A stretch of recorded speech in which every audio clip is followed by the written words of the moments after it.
The front door won't open. I tried turning the key several times, but it still wouldn't unlock. Why? Feeling helpless, I sighed. Just then, the window above the front door on the second floor opened. It seems like you are having trouble. Mother. The front door won't unlock. It won't unlock because I changed the lock. My mother-in-law laughed loudly. Then, my father-in-law also peeked out from the window. You understand now, right? We don't need a daughter-in-law who doesn't do housework like you. With those words, I realized everything. Oh, I see. They locked me out, because they have been ignoring me for a long time and seem to really dislike me. Well, if that's the case, that's fine. But this is my house. There's no way I will let them kick me out and take over. If they are serious, then I am serious too. I've prepared, so get ready. Looking at my in-laws by the window, I took out my smartphone. My name is Angela Johnson. I run a company that provides various services, including housekeeping services. Running a company has been much harder than I thought. Being swamped with work every day, I missed out on marrying earlier. By the time I realized it, I was in my late 30s. However, because I was managing my company, I was able to meet Tom. Tom works at an advertising agency, and we met when I consulted him about advertising for my company. We shared interests, and it was fun talking to him. Thus, we quickly got married. 1.5 years ago, I got married, and I turned 38 this year. Tom is 3 years younger, at 35. Currently, we live with Tom's parents, and the 4 of us live together. I wish I could say it's all fine, but it's not a great story because Tom's parents are the worst. The first time I met Tom's parents was when I visited their house to introduce myself for marriage. Nervous, Tom told me. My parents are the worst, but I'll make sure we don't have to deal with them anymore. Just bear with it during the greeting. Tom said. I later learned that Tom doesn't get along well with his parents. Since getting a job, he has had little to do with them. At the time, I wondered why, but I understood the reason soon after meeting them. I'm Angela, dating Tom. I said and handed over a gift. Then, my mother-in-law scrutinized me. Oh. Quite an old lady, aren't you? I was shocked by Helen Johnson's words. Meanwhile, next to her, my father-in-law frowned. Really? Looks like she's past her prime, doesn't she? Ah, disappointing. I thought we were getting a younger bride. My in-laws sighed conspicuously. I was speechless. Indeed, I am not young. But even if they thought so, they shouldn't have said it. Yet, my in-laws spoke their minds without any concern for me. I couldn't believe what was happening and glanced at Tom. At that moment, Tom whispered to me. Sorry. I'll properly apologize later, but please just ignore it for now. Okay. I nodded, but it was not something I could easily dismiss. After that, my in-laws continued to freely criticize me. They said things like, there are prettier women, aren't there? And, why didn't you bring a younger bride? My in-laws blatantly disparaged me. Of course, I was boiling with anger. In the end, we left Tom's parents' house soon after. Then, I confronted Tom in a nearby cafe. What was that about? It's because of those two that I couldn't get married until this age. Tom began to explain, hanging his head. In the past, Tom had considered marrying several women. However, every time he introduced them to his parents demeaned them in the same way they did today, leading to fights and eventually the women breaking off the engagements. That's why I hate my parents too. I really want to cut ties with them. It's impossible to cut ties, right? I won't tell my parents our address after marriage, and I'll completely cut off contact. Please don't say we won't get married. Tom pleaded with tears in his eyes. From his demeanor, it was clear that Tom had been troubled by his parents for a long time. I agreed to marry him on the condition that he would have as little to do with his parents as possible. After that, Tom and I officially got married. After the marriage, we lived in my house. I have the money but seemed unlikely to marry, so I thought I might as well build the house I wanted. I built the house on a whim a few years ago, and I pay the monthly mortgage of $2,100. However, right after building the house, I met Tom. And then, we got married. If I knew it would turn out like this, I wouldn't have bought the house until I got married. I regret it a lot. But Tom said he liked my house. Angela, I think it's wonderful because it's filled with your thoughts. Of course, I was thrilled. Thus, our married life started in my house. Our married life was smooth sailing. I tend to neglect housework because of work. But whenever that happens, Tom always helps out without complaining. Work must have been tough, right? I've heated up the bath, so go take one. Tom would pamper me like that. There was no way our married life could go wrong. I'm so happy it's almost scary. I thought every day. But such a peaceful life came to an abrupt end. One day, when I returned home, I heard Tom's loud voice from the living room. Enough is enough. I don't want to have anything to do with them anymore. When I rushed into the living room, Tom had just hung up the phone. What happened? Well, Tom's story went like this. These past few days, his parents had been contacting him frequently. The reason was to ask for money. Apparently, his father's company went bankrupt and they couldn't pay the rent. Could you lend us some money? If not, could we live with you for a while? Just for a little bit, was the gist. Of course, Tom had refused because he disliked his parents. I also definitely didn't want to live with my in-laws. I've refused, but they might resort to forceful measures, so be careful. Tom warned. I nodded. However, I had not given my in-laws our address. So, at most, they would keep calling. I was somewhat dismissive. But then, on a Sunday a few days later, past noon, the doorbell rang unexpectedly. Hello. Who is it? When I answered, there were several movers standing there with large packages, and behind them were my in-laws. Come on, move out of the way. We can't move the stuff in otherwise. Saying this, my in-laws barged into the house. And just like that, in no time at all, their move was complete. What's going on here? We have no money, so we had no choice. That's not what I mean. How did you find out this address? Tom's question was met with silence from the in-laws. Later, I learned that they had followed Tom. His father had been waiting near Tom's workplace and simply followed him home from there to learn the address, then they moved in unilaterally. Though I was dumbfounded, once they moved in, it was indeed difficult to kick them out. Thus, we ended up living with my in-laws in a rather makeshift arrangement. Living with them was the worst. They did nothing but laze around the house all day. Re-employment is impossible at our age. My father-in-law said without a hint of shame. My mother-in-law was no different. I'm too old for housework, it's tough. She would excuse herself, pushing all shopping and cleaning onto us. If you're not going to work, at least help with the household chores.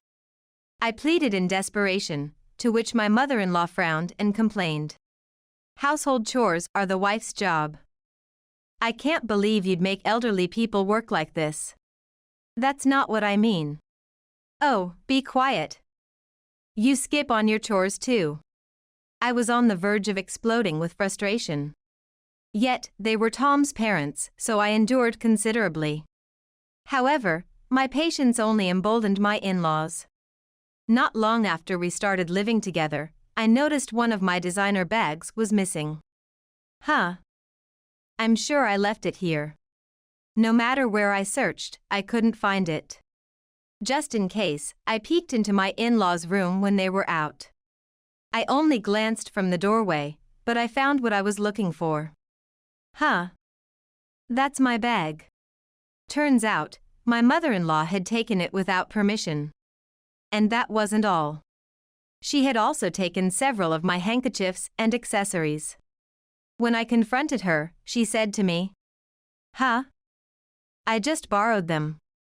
Or should I have sold them instead?" Tom scolded her harshly for this. But in front of Tom, she pretended to cry and apologize. We made her promise that if she did anything like this again, she would have to leave, and we decided to let it go this time. However, this incident soured my relationship with my in-laws completely. Even though we lived in the same house, they started ignoring everything I said. Yet, perhaps afraid of being kicked out, my mother-in-law stopped rummaging through my things. Well, if being ignored is all it is. I decided not to care anymore.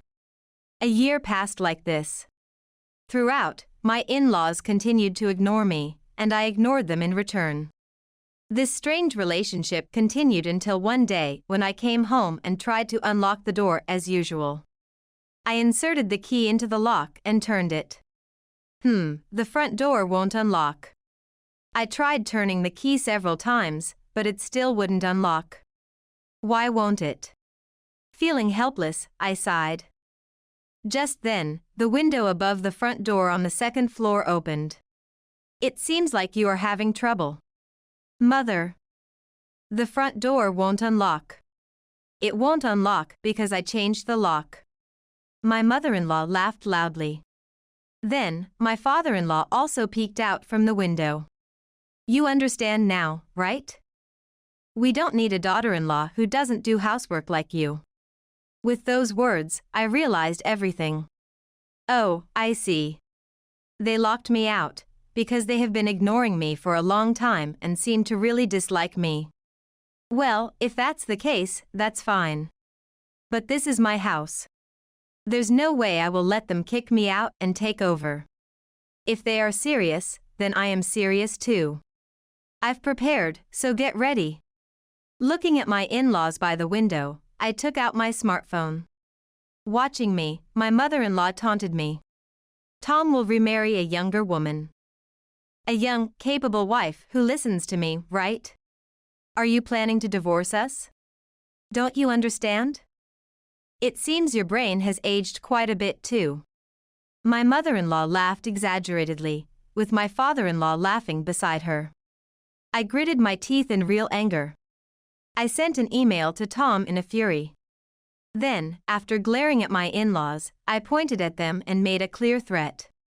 "If you touch my belongings again, I'll sue you both for theft." Just as I said this, my father-in-law threw something. "I don't need this crap. Take it." What fell at my feet was my clothing. I quickly picked it up. "If you mess with my stuff again, I will take you to court. Be prepared." Huh? I can't hear you? That's why. As I began to say more, my mother-in-law raised her voice. "Be quiet. Just go somewhere else." Given the situation, I decided it was best not to cause any more trouble for the neighbors. I picked up the clothes my father-in-law had thrown and left. Holding my belongings, I got into a taxi and headed to my office, which is located near my company. This office, a regular apartment room, is a place I use personally. I often stay there when work runs late, and now, it's also where I keep many of my personal belongings. Since my mother-in-law rummaged through my designer items, I had moved all important things to this office. So, even if my home was searched, I wouldn't have much trouble now. Still, that doesn't mean they can do whatever they want with my house. I said loudly, trying to motivate myself. At that moment, Tom called. "Tom? Did you read my email?" "Yeah, I did." "Are you okay, Angela?" "Yes, for now." "Listen." I explained to Tom everything I had been thinking about on my way to the office. First off, we should sell the house currently occupied by his parents. Then, we'll look for a new place to live. Right now, his parents rely entirely on us, but it seems they plan to depend solely on Tom in the future. If I can pull Tom to my side, his parents will lose their lifeline. Once they run out of money and can't sustain their lifestyle, maybe they'll start to reflect on their actions. That was my thought. I've really reached my limit. This time, I'm completely cutting ties with those two. Tom seemed quite angry. If that's the case, this might actually work. Convinced of this, I immediately began the process of selling the house. The real estate registration information was kept in my office. Anticipating such an event, I had moved it there first when my mother-in-law rummaged through our things. Therefore, the sale of the house could proceed smoothly. However, the house was still under mortgage. I hoped it wouldn't end up in a negative equity situation. That was my only concern. It turned out to be an underloan situation. The sale price of the house exceeded the remaining mortgage debt. Of course, there would be capital gains tax. But there are tax exemptions available, so I consulted the tax accountant I always rely on for work. Thus, I successfully completed the sale of the house. Moreover, it only took a week to sell. Since I knew a real estate agent, we were able to sell the house faster than usual. Meanwhile, my in-laws, oblivious to this, made a carefree call after the sale was finalized. Tom hasn't come back home. You didn't say anything unnecessary, did you? Anything unnecessary? Since Tom and I are a couple, I spoke openly and truthfully. As a result, the only reason Tom isn't going there is because of them. When I pointed this out, my mother-in-law suddenly got angry. It's your fault. What are we supposed to do now? We're struggling without any money. Isn't that a result of your own actions? Huh? It's your fault. Send us money right away. I was speechless. They kicked themselves out, and now they were demanding money. If they need money, they should just work. Do they not understand their own situation? I had no words to return. Then, my mother-in-law raised her voice even louder. Are you listening? It's your fault Tom isn't coming home. As I said, that's your fault, Mother. Don't joke with me. It's your fault. Send us money right away. Do you understand? At that point, I was really fed up and hung up the phone before my mother-in-law could finish. I immediately blocked her number. There, that should do it. I decided to prepare for my next move. It was about 2 weeks after Helen Johnson's call. Thanks to blocking her, my phone hadn't rung. But Tom's phone was constantly ringing, with a troubling number of calls. He was clearly distressed. Really, they reap what they sow, but what are they thinking? What are they saying? It's all about money. They don't care about us, Angela or me at all. Tom spoke in a dismayed tone. I could only sigh. Currently, we are living in the apartment that I had used as an office. So, we can sleep and wake up normally, and we aren't really struggling with anything. However, my in-laws shouldn't know that. I think I should still be concerned about Tom. That's what parental affection is supposed to be. But it seems my in-laws only have money on their minds. It looks like I need to take some swift action. I picked up my smartphone. I contacted the real estate agent who had handled the sale of our house and arranged for them to evict my in-laws the next day. It might sound harsh, but actually, the agent would just talk to them. Since the house was sold, it's only natural they should move out. That's all that would be communicated. The next day, I went to the house with Robert, the real estate agent. He brought several burly male employees with him, all imposing figures. Being confronted by these men would be intimidating. I felt a bit sorry for my in-laws. But sympathy is forbidden here.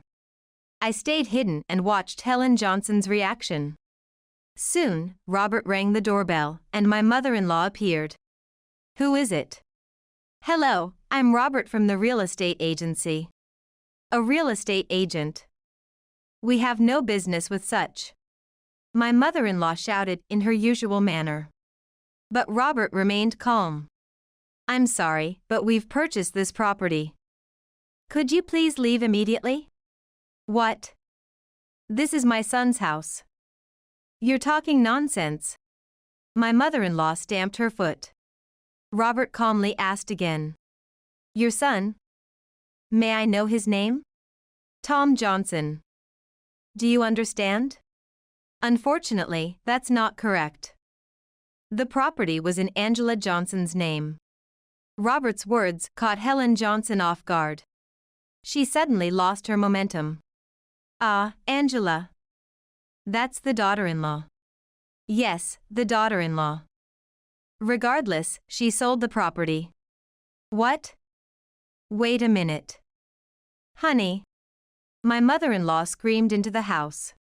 Then, my father-in-law appeared. Afterward, the in-laws began complaining together. This couldn't be the daughter-in-law's house. A daughter-in-law who can't even do housework, a useless woman, couldn't possibly have the money to buy a house. They disparaged me unilaterally. I couldn't take it anymore. That's when several of Robert's male employees stepped forward. Using force would be problematic for both sides, wouldn't it? Of course, forcing them out wasn't an option. Robert had no intention of doing such a thing. But the mere presence of strong men made one imagine being forcibly evicted. That's human nature. It seemed my in-laws imagined it too. Will you please leave? That is, well. My mother-in-law fidgeted. And you, sir? What do you think? No, because, that is. My father-in-law mumbled and trailed off. At this point, Robert sighed and said, Shall we go to court then? For an eviction? With that statement, my in-laws signed a document agreeing to vacate. After the conversation concluded, I showed my face. My mother-in-law's face turned red with rage as she began shouting. It's your doing. What are we supposed to do now? We have nowhere to live. That's not my concern. You drove me out, remember? Mark my words. I'll get back at you for this. With those final words, my mother-in-law slammed the door. The in-laws moved out the following day, which I learned through a call from Robert. Although we lost the house, I was glad we could get back at my in-laws. I reported this to Tom when he came home. Then, Tom said something unexpected. Then, I'll build a house next time. Apparently, Tom had always planned to build a house after getting married and had been saving up for it. But when we decided to marry, I had already built a house to my liking. So, he thought he'd use the saved money for our retirement instead. But with this incident, I had to sell the house. So now Tom thought it was his turn. Really? That's wonderful. It won't compare to the house Angela built, but it will be big enough for 2 people to live comfortably. Wait. 3 people, right? I gently placed my hand on my stomach. What? Could it be a baby? Yes. I went to the hospital today. Just a few hours before this conversation, I had visited the local obstetrics and gynecology clinic. The examination confirmed that I was pregnant, which I also shared with Tom. Tom was overjoyed, and we were at the peak of happiness. A few days later, I received a strange call. The caller was an unknown number, and I had a bad feeling. The phone rang persistently, so I reluctantly answered. Hello? Is this Angela Johnson? It was a man's deep voice. Honestly, my heart skipped a beat. Yes, that's me. What can I do for you? I run a staffing company, my name is John, and... Despite my fear, John spoke very politely. He explained that his staffing company had an office nearby. Apparently, there had been a commotion in front of his office a few hours ago. This company is run by fraudsters.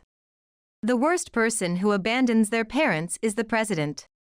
2 men and women were causing a scene like this. Of course, the staff quickly restrained the 2. Then, John had asked them, "Why are you doing this to me?